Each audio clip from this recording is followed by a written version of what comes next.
Assam government has no official information of any strike till now. Government of India has not informed us that there was any strike. So whatever we have learned only from the statement of Paresh Barua. We do not have any other additional information. And as I told you that Assam police is neither involved nor aware about all this. So whatever Paresh Barua jikhini koi ase, hekinik apuni moi jeneke TV thunisu tenekoi. Aru ami jetia contact korisilu Government of India, they have also said that they have no information.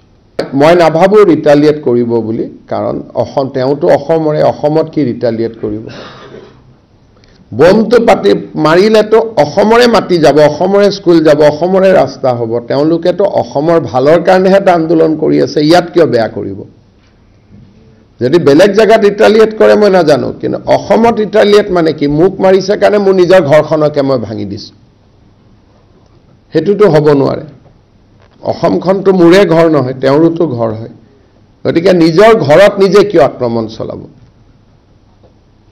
দ্ৰোণটো অসমীয়া মানুহে মাৰা নাই বা আমাৰ অসম পুলিচেও মাৰা নাই বা অসম এটা অসমত কিবা এটা ৰিটালিয়েট কৰা মানে কি আমাকে মাৰা হ'ব আমাক কিয় মাৰিব গতিকে মই I do not see any probability of any retaliation